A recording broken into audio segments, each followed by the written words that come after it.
तो यार रोज़ जिम जा रहे हो लेकिन बॉडी में कोई प्रोग्रेस नहीं आ रही है ना, तो इसके पीछे कुछ कॉमन मिस्टेक्स हो सकती है जो कि मैंने फेस करी है। क्योंकि और ऐसा नहीं है कि मैं कोई प्रोफेशनल बॉडी बिल्डर एडवांस या फिर कोई लिफ्टर हूँ, नहीं। मैं आपकी सभी की तरह एक कॉमन फिट रहने वाला इंसान हूँ जो कि फ़िटनेस पे काफ़ी डिपेंड रहता हूँ। सो ये मिस्टेक्स मैंने अपने आप को नोटिस करके फाइंड करी है। तो आइए बात करते हैं उन मिस्टेक्स की, शुरू करते हैं। तो मेरा भाई पहली मिस्टेक जो है तुम्हारी वो है ईगो लिफ्टिंग। मेरे भाई ईगो लिफ्टिंग के पीछे मत भागो। कुछ लोग जैसे नए नए आजकल के जो टीनेजर्स होते हैं उनको बहुत शौक होता है हैवी लिफ्ट करने का, तो वो आते ही क्या करेंगे, अपना उठाया वेट हैवी मारना चालू कर देंगे। नहीं मेरे भाई, नहीं। स्टार्टिंग में ईगो लिफ्टिंग करो ही मत। ईगो लिफ्टिंग करनी क्यों है? तुम्हें ईगो लिफ्टिंग के पीछे भागना ही नहीं है मेरे भाई। अपने फॉर्म को सुधारो। जब तक अपने फॉर्म के पीछे पूरी जी जान नहीं लगाओगे, वेट से कुछ नहीं होगा। अपने फॉर्म पे डिपेंड रहो।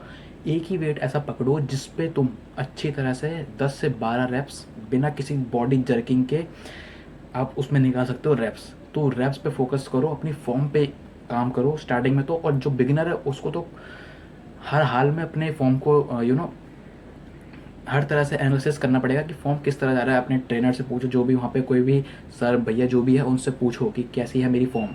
क्योंकि अगर फॉर्म सही रहेगी तो आगे अपना वेट को जो है हैवी ले जा पाओगे। तो ये सबसे पहली मिस्टेक है।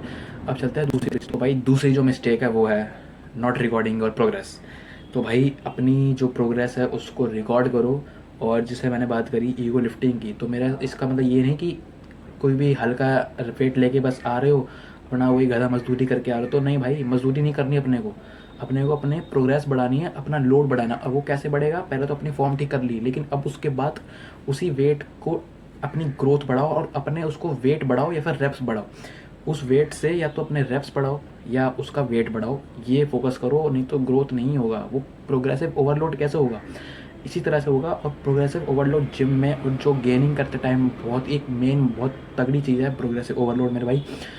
तो अपने रेप्स को या फिर वेट को बढ़ा के चलो, तभी आपकी प्रोग्रेस ओवरलोड होगी। तभी उस मसल को वो एक फ्यूल मिलेगा कि हाँ भाई लोड आ रहा है, तो उस हिसाब से चलो और अपनी प्रोग्रेस को। तो भाई तीसरी मिस्टेक है रैंडम वर्कआउट।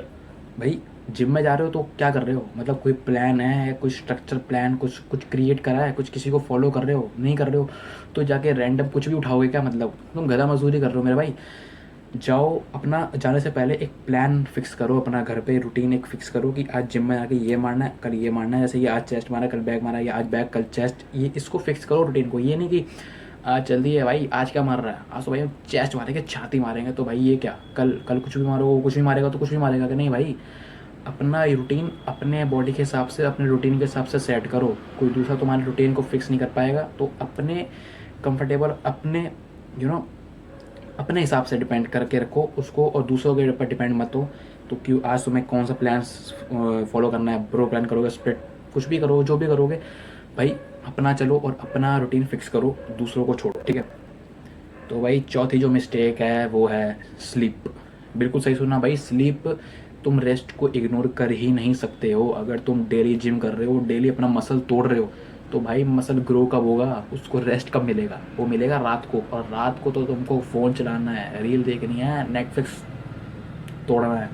नहीं भाई, अपना रात को टाइम फिक्स करो। एक सेम फिक्स टाइमिंग से अपने ब्रेन को सिग्नल जाता है। तो रात का टाइम फिक्स करो, या 11 या 11:30। इससे लेट करना तो कोई फ़ायदा ही नहीं है। अपना टाइम फिक्स करो, सुबह उठने का टाइम फिक्स करो।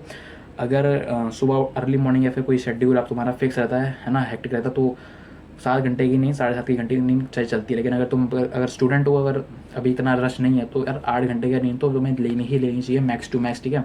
तो अपना 7 से 8 घंटे की नींद लोगे, बहुत ही एफिशिएंट रहेगी और बॉडी को रेस्ट मिलेगा। क्योंकि मसल जो होगा वो स्लीप के टाइम ग्रो होगा, रेस्ट के टाइम ग्रो होगा, ना कि ये मसल। तो भाई आखिरी और पांचवी जो मिस्टेक है वो है चेजिंग पंप।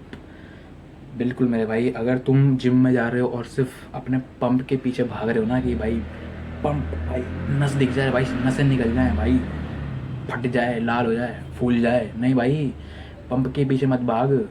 पंप के पीछे भागेगा तो पंप ही रह जाएगा बस। वो फिर घर जाके वो ठंडा पड़ जाएगा। रेंज ऑफ मोशन के साथ चल, पूरा रेंज ऑफ मोशन होना चाहिए अपने। जब भी कोई भी रैप मारो तो पूरा रेंज ऑफ मोशन। अगर चेस्ट मारो तो पूरा स्क्वीज, समझ रहे हो। और अगर बैक कर रहे हो तो पूरा, ये पूरा जो है पूरा खींचना चाहिए, पूरा ऊपर तक स्ट्रेच होना चाहिए, समझ रहे हो। तो ये तभी तो खुलेंगे ये, ठीक है ना। और जब वही बाइसेप की कर रहे हो तो भाई रेंज ऑफ मोशन हमेशा नीचे से पूरा ऊपर तक बिना कोई जर्किंग के पूरा रेंज ऑफ मोशन रखो। हाफ रैप रखोगे तो हाफ ही रैप्स रह जाएंगे मेरे भाई। तो इस बात को समझना बहुत ज़रूरी है। बहुत लड़के ये जिम में मिस्टेक करते हैं, मैंने खूब करी है ये, तो ये तो मैं कह ही सकता हूँ, मुझे पता है, ठीक है ना, बहुत अच्छी तरह से पता है। तो पंप के पीछे मत भागो, हमेशा पूरा रेंज ऑफ मोशन को फॉलो करो, तभी ये ग्रोथ होगी।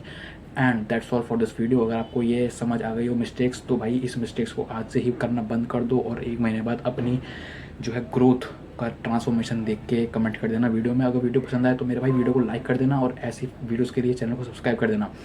आओ तो मिल के चलते हैं एक साथ और अपना ट्रांसफॉर्म करते हैं अपने आप को, और मिलते हैं नेक्स्ट वीडियो में। तब तक के लिए थैंक्स फॉर वॉचिंग।